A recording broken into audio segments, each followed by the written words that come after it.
नमस्कार भक्तगणों, आप सभी का हमारे YouTube चैनल शक्ति सुदर्शन उज्जैन पर स्वागत है। हिंदू धर्म के अनुसार कार्तिक महीने में पूर्णिमा की चौथ के दिन करवा चौथ वाला त्यौहार मनाया जाता है। इस दिन सुहागिन महिलाओं द्वारा अपने पति की लंबी उम्र की कामना के साथ निर्जला व्रत रखती हैं। इस दिन शाम को करवा चौथ कथा की कहानी पढ़ते वक्त शाम के समय चंद्रमा निकलने के बाद वे चंद्रमा को अर्घ्य देती हैं और पति का तिलक आदि करने के बाद पति के हाथों से पानी पीकर अपना व्रत खोलती हैं। इस दिन भगवान शिव, गणेश जी और स्कंद यानी कार्तिकेय के साथ बनी गौरी के चित्र की भी सभी उपचारों के साथ पूजा की जाती है। कहते हैं कि इस व्रत को करने से जीवन में पति का साथ हमेशा बना रहता है, साथ ही सौभाग्य की प्राप्ति और जीवन में सुख शांति बनी रहती है।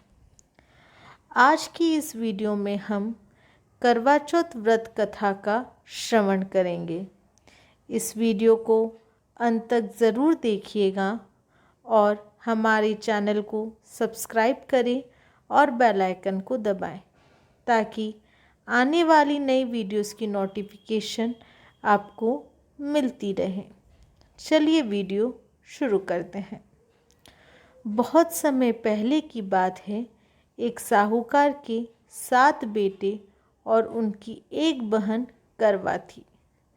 सभी सातों भाई अपनी बहन से बहुत प्यार करते थे, यहाँ तक कि वे पहले उसे खाना खिलाते और बाद में स्वयं खाते थे। एक बार उनकी बहन ससुराल से मायके आई हुई थी। शाम को जब भाई अपना व्यापार व्यवसाय बंद कर घर आए तो देखा उनकी बहन बहुत व्याकुल थी। सभी भाई खाना खाने बैठे और अपनी बहन से भी खाने का आग्रह करने लगे, लेकिन बहन ने बताया कि उसका आज करवा चौथ का निर्जल व्रत है और वह खाना सिर्फ चंद्रमा को देखकर उसे अर्घ्य देकर ही खा सकती है। चूँकि चंद्रमा अभी तक नहीं निकला है, इसलिए वह भूख प्यास से व्याकुल हो उठी। सबसे छोटे भाई को अपनी बहन की हालत देखी नहीं जाती और वह दूर पीपल के पेड़ पर एक दीपक जलाकर चलने की ओट में रख देता है। दूर से देखने पर वह ऐसा प्रतीत होता है कि जैसे चतुर्थी का चांद उदित हो रहा हो। इसके बाद भाई अपनी बहन को बताता है कि चांद निकल आया है, तुम उसे अर्घ्य देने के बाद भोजन कर सकती हो। बहन खुशी के मारे सीढ़ियों पर चढ़कर चांद को देखती है, उसे अर्घ्य देकर खाना खाने बैठ जाती है। वह पहला टुकड़ा मुंह में डालती है तो उसे छींक आ जाती है। दूसरा टुकड़ा डालती है तो उसमें बाल निकल आता है और जैसे ही तीसरा टुकड़ा मुंह में डालने की कोशिश करती है तो उसके पति की मृत्यु का समाचार उसे मिलता है। वह बौखला जाती है। उसकी भाभी उसे सच्चाई से अवगत करवाती है कि उसके साथ ऐसा क्यों हुआ। करवा चौथ का व्रत गलत तरीके से टूटने के कारण देवता उससे नाराज़ हो गए हैं और उन्होंने ऐसा किया है। सच्चाई जानने के बाद करवा निश्चय करती है कि वह अपने पति का अंतिम संस्कार नहीं होने देगी और अपने सतीत्व से उन्हें पुनर्जीवन दिलवा कर रहेगी। वह पूरे 1 साल तक अपने पति के शव के पास बैठी रहती है, उसकी देखभाल करती है, उसके ऊपर उगने वाली सुईनुमा घास को वह एकत्रित करती जाती है। 1 साल बाद फिर करवा चौथ का दिन आता है। उसकी सभी भाभियाँ करवा चौथ का व्रत रखती हैं। जब भाभियाँ उससे आशीर्वाद लेने आती है तो वह प्रत्येक भाभी से यम सुई ले लो, पी सुई दे दो, मुझे अपनी जैसी सुहागिन बना दो, ऐसा आग्रह करती है। लेकिन हर भाभी उसे अगली भाभी से आग्रह करने का कहकर चली जाती है। इस प्रकार जब 6 नंबर की भाभी आती है तो करवा उससे भी यही बात दोहराती है। यह भाभी उसे बताती है कि चूँकि सबसे छोटे भाई की वजह से उसका व्रत टूटा था, अतः उसकी पत्नी में ही शक्ति है कि वह तुम्हारे पति को दोबारा जीवित कर सकती है। इसलिए जब वह आए तो तुम उसे पकड़ लेना और जब तक वह तुम्हारे पति को जिंदा न कर दे उसे नहीं छोड़ना। ऐसा कहकर वह चली जाती है। सबसे अंत में छोटी भाभी आती है। करवा उनसे भी सुहागिन बनने का आग्रह करती है, लेकिन वह टालम टोली करने लगती है। इसे देख करवा उन्हें जोर से पकड़ लेती है और अपने सुहाग को जिंदा करने के लिए कहती है। भाभी उससे छुड़ाने के लिए नोचती है, खसोटती है, लेकिन करवा नहीं छोड़ती है। अंत में उसकी तपस्या को देख भाभी पसीज जाती है और अपनी छोटी अंगुली को चीरकर उसमें से अमृत उसके पति के मुंह में डाल देती है। करवा का पति तुरंत श्री गणेश कहता हुआ उठ बैठता है। इस प्रकार प्रभु कृपा से उसकी छोटी भाभी के माध्यम से करवा को अपना सुहाग वापस मिल जाता है।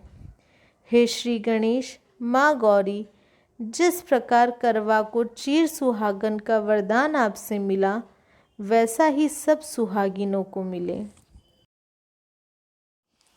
एक साहूकार था। उसके 7 पुत्र व 1 पुत्री थी।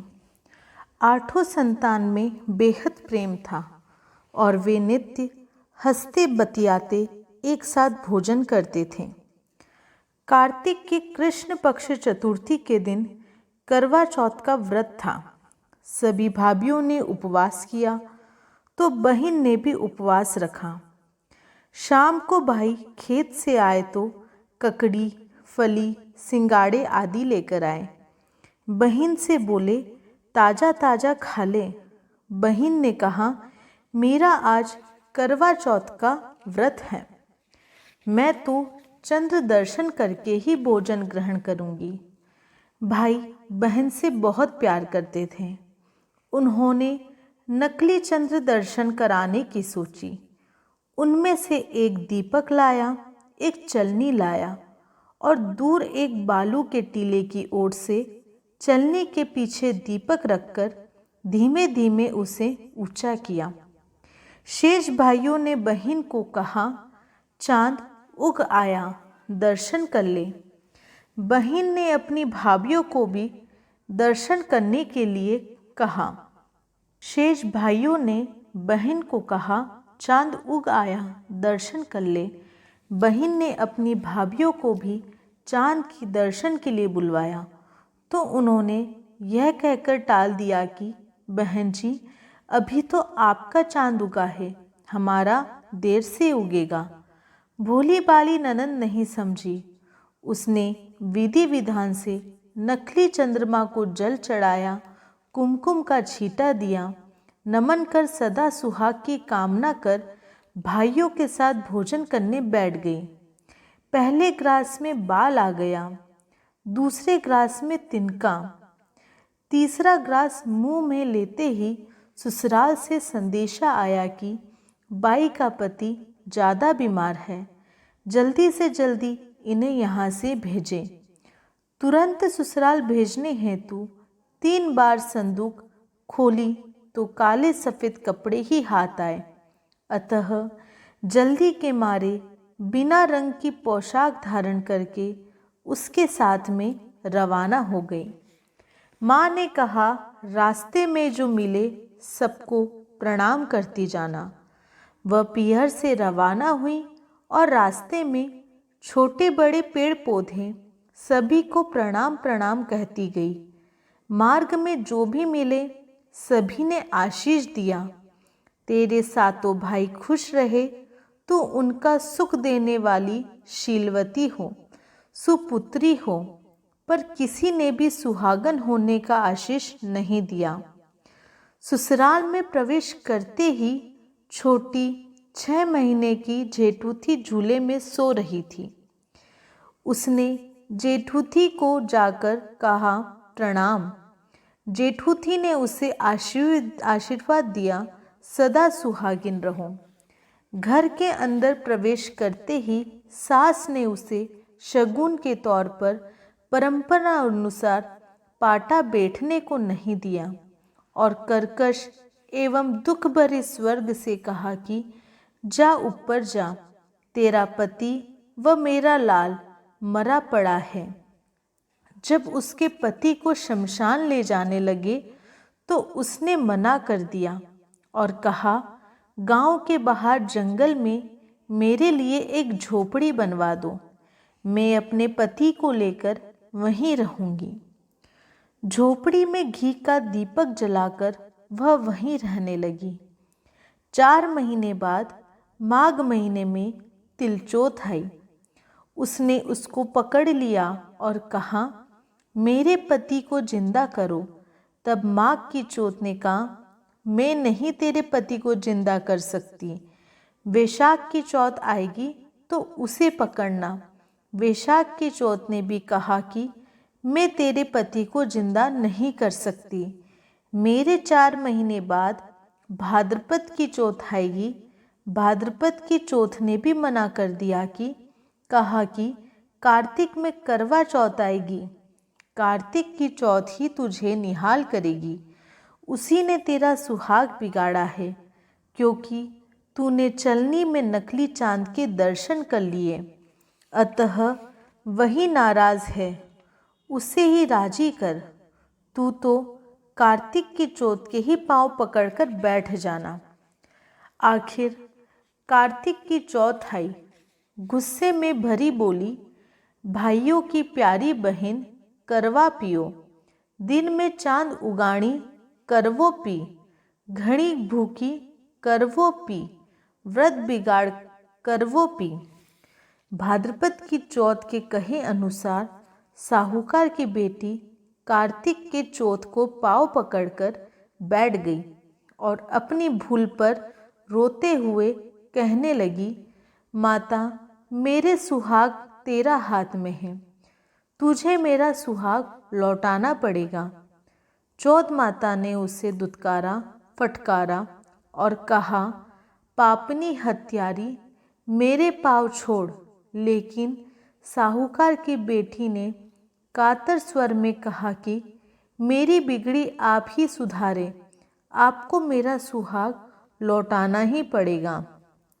चौथ माता भी द्रवित हो गई और आँख से काजल, नाखून से मेहंदी, बाल की बिंदी से कुमकुम रोली निकाली और अंगुली से शव के छींटे दिए तो त्यों ही साहूकार की बेटी का पति अंगड़ाई ले उठ बैठा और कहने लगा, खूब नींद आई। तब उसने कहा, ऐसी नींद किसी बैरी दुश्मन को भी नहीं आए। चौथ माता की कृपा से झोपड़ी की जगह महल बन गया। दोनों पति पत्नी खुशी से चौपड़ पासे खेलने लगे। सुबह उधर से कोई राहगीर निकला तो उसने झोपड़ी की जगह महल देखा तथा बोलने की आवाज़ सुनी तो उसने उसकी सास को जाकर बताया कि तेरा बेटा जीवित हो गया। यह सुनकर माँ बाप से रहा न गया और वे भाग कर आए और बहू के पैर पड़ने लगे। तो बहू ने कहा, सासू जी, मेरे पाँव मत पड़ो, मैं आपके पाँव पड़ती हूँ और आप चौथ माता के पैर पड़ो। ये सब चौथ माता का आशीर्वाद है। फिर सास बहू ने चौथ माता का व्रत किया और माता का उद्यापन किया। हे चौथ माता, जैसा सुहाग साहूकार की बेटी को दिया वैसा ही सबको देना।